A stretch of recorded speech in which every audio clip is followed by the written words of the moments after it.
আমি এক ট্যাঙ্কি তেল নিয়েছি, এই পর্যন্ত এক ট্যাঙ্কি তেল দিয়ে চলছে। লিটারে 20 টাকা বাড়ছে শুনছি। ডিজেলের দামটা যদি না বাড়াতো তাহলে মনে হয় ভালো হতো। আমি এখন এই মুহূর্তে এলিফ্যান্ট রোড আছে। এলিফ্যান্ট রোড থেকে আমি আপনাদের দেখানো এবং জানানোর চেষ্টা করছি।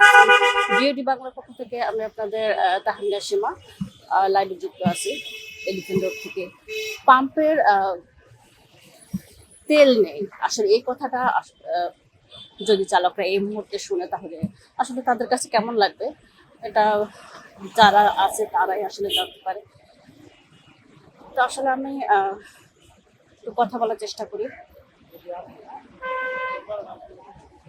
তেল কি পাইছেন? সিরিয়ালে আছেন আপনারা? সিরিয়ালে আছি 7টা থেকে, তেল পাবো সন্ধ্যাবেলা। এই গাড়িটা যাবে এখান থেকে, স্টার্ট করছে এখন আর কি। এই গাড়িটা যাবে এখান থেকে গিয়ে তারপরে তেল আনবে 5টা বাজে আর কি। সন্ধ্যা 5টা বাজে আসলে তারপর আমরা তেল পাবো। হ্যাঁ হ্যাঁ, লিটারে 20 টাকা বাড়ছে শুনছি। আজকে আমরা আগামীকালকে তেল পাইনি। আমি এখানে আসছি পাম্পে 2 দিন ধরে। আমি আশা করি মালিক বলছে যে তেল আজকে দিবে।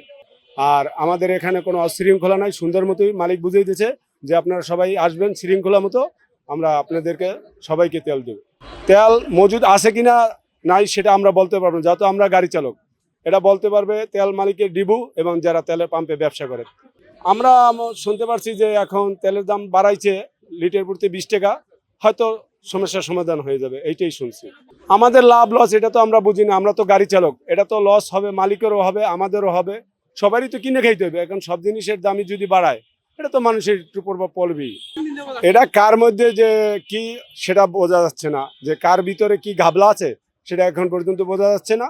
তা আশা করি মনে হয় সমস্যার সমাধান শেষ হবে। আমরা এখন কাউকে না, সিন্ডিকেট না, এটা যেহেতু মনে করেন আন্তর্জাতিকভাবে এটা যুদ্ধ চলতেছে, এটা সেই জন্যই প্রবলেম দিচ্ছে। আগে থেকে তো আমাদের দেশে প্রবলেম ছিল না। আর আমরা যে তেলের জন্য জ্বালাইছি এটা মনে করেন শতকরায় 70% আমাদের দেশে তৈরি হয়, পেট্রোল এবং অকটিন। আমাদের বাহির থেকে ডিজেলটা ক্রয় করে আনতে হয়। আমি এক ট্যাঙ্কি তেল নিয়েছি রোজার ঈদের আগের দিন, এই পর্যন্ত এক ট্যাঙ্কি তেল দিয়ে চলছে। আমি রাত 3টা বাজে আসছি এখানে। এখন পর্যন্ত সিরিয়ালে আছে? হ্যাঁ, এখন পর্যন্ত আপনার যে লম্বা সিরিয়াল, এই সিরিয়ালে আপনি মনে করতে পারেন কত ঘন্টা পরে আপনি পাবেন?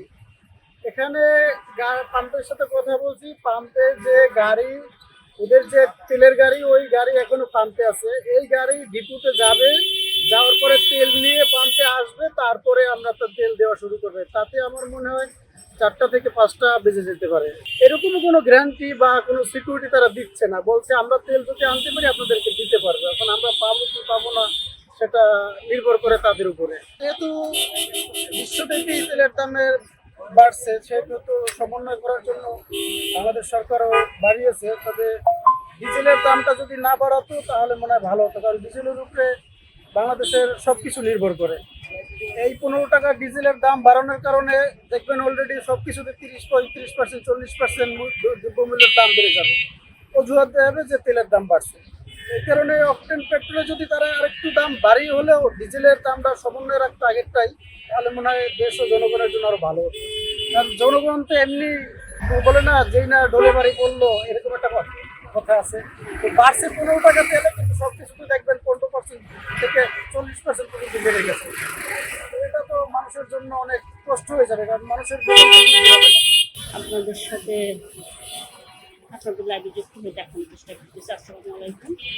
ইউটিউব বাংলা পক্ষ থেকে আমি তাহমিনা সীমা লাইভে যুক্ত হয়ে আপনাদের দেখানো এবং জানানোর চেষ্টা করতেছি। আমি এই মুহূর্তে হচ্ছে কাঁটাবন্ধাল থেকে আমি দেখতে পাচ্ছি যে এখানে আসলে গাড়ি, প্রাইভেট গাড়িগুলো সারি সারিভাবে দাঁড়িয়ে আছে ঘন্টা পর ঘন্টা। আসলে এখন পর্যন্ত আমার সাথে কথা বলতে পারিনি।